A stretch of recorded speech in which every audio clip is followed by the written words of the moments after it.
In 2016, I criticized many people who are referred to as fake progressives. There was one person that really rubbed me the wrong way and got on my last nerves, though. That would be Senator Sherrod Brown. He used to be your boy, though, man. Democrat from Ohio. He used to be your boy, though. I remember when that was your boy. I remember that. I remember that time where you was like, yo, I like the way he steps out and kind of contradicts some of the narrative that gets put out there by some corporate Democrats. Like, you used to point that out, and I'm like, yo, man, this dude is for real. And I was like, I kind of was like, yo, I looked into him, I was like, you know what? He does tend to step, he tends to walk a little differently. Right. That's what I thought. He was, you know, I guess appropriately at the time described as a progressive. Yeah. But in 2016, he supported Hillary Clinton early, again, during the primaries, stating that she would be the best candidate for the job. That was when you first gave him the side eye. Yes, that was the first side eye that I had thrown away. That was the very first side eye. Recently, he was at a roundtable discussion with the Clear Lake Chamber of Commerce in Iowa, and this was on Friday. And he talked about this Medicare For All policy, or this initiative that a lot of Democratic contenders for 2020 seem to be supporting. Not just them, but there are many members of the Democratic Party now that have, signed on to that type of legislation. Medicare for all. That's the way we need to go with healthcare in this country. Senator Sherrod Brown does not agree. So again, in this roundtable discussion, he says, quote, I know most of the Democratic primary candidates are all talking about Medicare for all. I think instead we should do Medicare at 55. Wasn't Hillary Clinton? I was just gonna ask you, who does that sound like? Yeah, I was like, that sounds just like Hillary Clinton. So he's on the same page with Hillary Clinton. Yeah, I mean, he was on the same page with her, as her in 2016. Yeah, but specifically on policy. Yeah, that was more or less in regards to like just supporting her candidacy. Specifically, like he lines up with her on this specific policy. Hillary Clinton is the one that said that people who have health emergencies can't wait for us to have some theoretical debate about some better idea that will never, ever come to pass. So he seems to be with her now. She was pushing this in 2016, and now it seems like he's pushing it. So he goes on further. He says, if someone has lost her job at 58 or his plant closes at 62, he should be able to buy into Medicare early. It will cost a little bit more, but to me, that's about helping people now. It's something we might be able to get through Congress.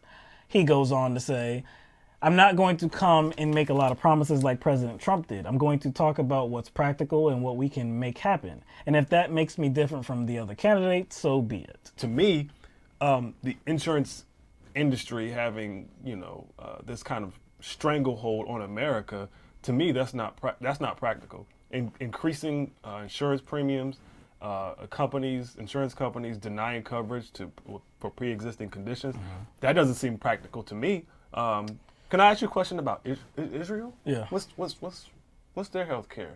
Well, I believe they have universal health care. I believe they have health care isn't for that our citizens. That's our bestie, right?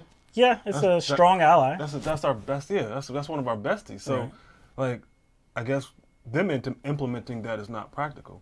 Well, what about Canada? Yeah, what about Canada? So is he saying that they're not behaving practically as a government, or what about those countries, those industrialized nations that have implemented, universal health care? Is he saying that they have implemented policies that aren't practical? And if they have, then shouldn't we be seeing the results of that impractical government policy? Well, he goes at it, but he talks about it being practical in a different way than I guess what you're suggesting. So he doesn't disagree with the policy initiative. He doesn't disagree with. This is just, this is about his words, right? He doesn't disagree with it in theory. Basically, what he's saying is, you know what? Don't shoot your shot. Aim very low. When it comes to actually protecting people, when it comes to actually ensuring every single citizen within the country it's just too much to like realistically get to that goal. Let's just aim a little bit lower. Let's just, aim at incrementalism. And that makes sense. And, I guess, I'm glad you used that suggesting, word. realizing who he supported in 2016. I'm glad you used that word because that's exactly what it sounds like. And I guess he's hoping that people do not understand how, I guess the introduction or presentation of bills work. He's acting as if like a bill comes in as is and people just vote on everything as is and it just gets done. As if things cannot be amended, appropriated, or changed, or taken out, whatever. Like he's acting like things can't be negotiated. What happened to the ACA? What happened to the public option? That was his part. Yeah. That was Sherrod Brown's part. Yeah. He put that in the ACA and it got taken out. So he understands that things can change once a bill is introduced. So why don't you aim at protecting all people? Actually ensuring that every single person does get health care and can use it. Not just like that, those buzzwords like access to health care. No. Let's make it so that every single person that is a citizen in this country can actually use their health care. And they won't go into debt because of it. Let's do that, right? Like it's strange to me that there have been a lot of people, political figures, that supported Hillary Clinton in 2016, and they have made the change, and not just right now. Like soon after 2016, the presidential election, they made the change, and they're like, you know what? Yeah, Medicare for all.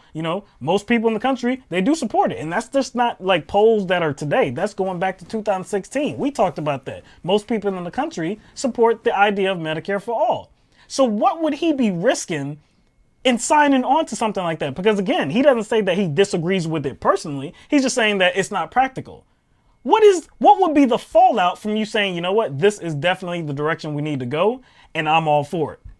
What's going to be the fallout? Again, people that supported Hillary Clinton have made that change. But for Sherrod Brown, the supposed progressive, nah, I can't do that. No, can't do that.